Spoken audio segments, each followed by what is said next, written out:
Olá, mulherada, aqui é a Mônica, do Rendidas e Redimidas.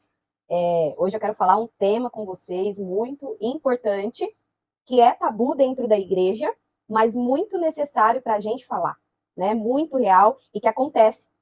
É sobre abuso sexual, né? Na palavra de Deus, nós temos relatos sobre abuso e nós sabemos que Deus não compactua com isso. Mas, infelizmente, por conta do pecado, isso acontece. E isso acontece dentro da igreja.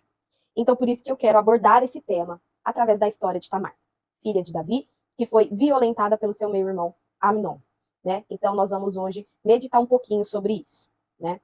Bom, o abuso sexual não é uma coisa de hoje, ele sempre existiu na história. Nós vamos ver diversos relatos na Bíblia e não só na Bíblia, né? Em outros escritos, em outras coisas, que sempre existiu. E por que sempre existiu? Por causa do pecado, né? O abuso sexual é uma consequência de uma vida promíscua, de uma vida na imoralidade sexual.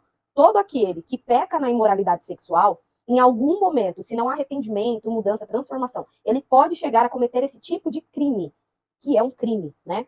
Contra Deus e na lei também contra os homens. Bom, então nós vamos entender aqui ferramentas e ideias de como lidar com isso dentro da igreja local, quando aconteceu na família, através do texto bíblico mesmo, tá? O texto está em 2 Samuel 13, né? Eu vou falar um pouquinho do que está escrito no versículo 1 a 22. Bom, a história acontece na família de Davi, né? Amnon, ele admite ter ali uma atração, uma paixão muito grande, uma luxúria pela sua meia-irmã, e ele cria uma situação, uma história para encurralar ela e violentá-la, né? E Tamar, né, infelizmente acaba caindo nessa situação. E essa violência acaba trazendo um efeito muito grande na vida de Tamar. Tamar, no final do texto, vai falar que ela rasga sua túnica e cobre-se de cinzas. E esse ato, naquela época, na cultura, era um ato ali de indignação, de luto, né? Então ela coloca toda a dor dela ter sido violada, na pureza dela, que era muito importante naquela época, com rasgar a sua túnica, se colocar cinzas na cabeça, como uma forma de luto pelo que aconteceu.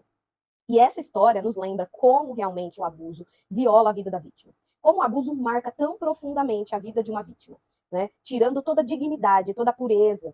Muitas vezes, quando acontece na infância ou na adolescência, tirando ali a inocência, né? Sexualizando aquela criança fora da hora, que traz prejuízos depois em todo o desenvolvimento daquela pessoa, né? E, infelizmente, nós não falamos muito disso. E nós precisamos falar, porque o abuso é mais comum do que a gente pensa nos ambientes que nós pensamos ser seguros, né? Aqui no caso, Davi, né, era pai de Tamar e Amnon, e isso aconteceu dentro da família, em um ambiente que aparentemente era para ser seguro. E hoje o abuso acontece dessa forma, em ambientes que aparentemente pensamos ser seguros, dentro da igreja, dentro de casa, com o vizinho, com o melhor amigo, com o tio, com uma amiga. E isso é muito comum, porque o abusador, ele tem essa facilidade de chegar até a vítima porque ele está num ambiente seguro. A família acha que ali é confiável, né? Então, o que a gente pode aprender com essa história? Que nós precisamos ter cautela, nós precisamos ser diligentes, nós precisamos tomar cuidado com quem nós deixamos os nossos filhos, nós precisamos ter um olhar não de ficar neurótico, né, com as pessoas ao nosso redor, mas nós precisamos ter um cuidado. Criança não deve ficar sozinho com adulto, independente de quem seja, não deve tocar em certas partes de criança, independente de quem seja. Líderes, professores de escola bíblica não devem levar crianças sozinhas para o banheiro, independente de quem seja. Os pais têm que fazer isso, né? Temos que ter esses cuidados. Líder não deve ter líder, pastor, não deve ter um toque diferente com as ovelhas, um abraço, uma carícia diferente. Esse tipo de liberdade não pode existir. Porque o que acontece muito na igreja é que, por conta da autoridade, do título, muitos falsos pastores têm abusado de suas ovelhas. E é por isso que a gente precisa ser bíblicos, para não deixar que isso aconteça. Para que esses falsos pastores, esses abusadores, sejam denunciados e não tenham oportunidade de abusar. Então, nós precisamos ter um limite, nós precisamos ter uma postura correta diante da congregação, diante das crianças, das pessoas. Isso é extremamente importante. Amnon abusou da autoridade dele e do poder dele para conseguir o que ele queria, causando esse dano à vida de Tamar. Outro problema que a gente vê na vida da igreja em relação ao abuso e também nas famílias é o silêncio das pessoas envolvidas na história. Quantas vezes, assim como, né, Amnon quis que Tamar não contasse a ninguém, né? Quantas vezes acontece isso dentro da igreja e queremos colocar debaixo do tapete? É claro que aquela pessoa que foi abusada ou o abusador tem a oportunidade de ter uma restauração. Mas quando falamos de crime, isso tem que ser resolvido na lei.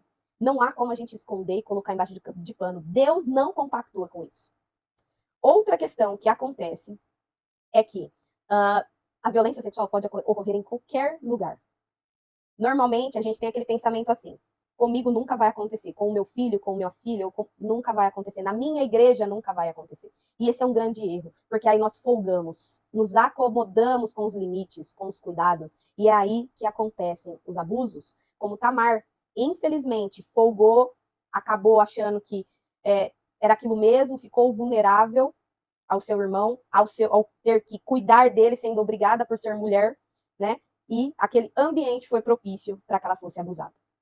Deus não compactou com o abuso.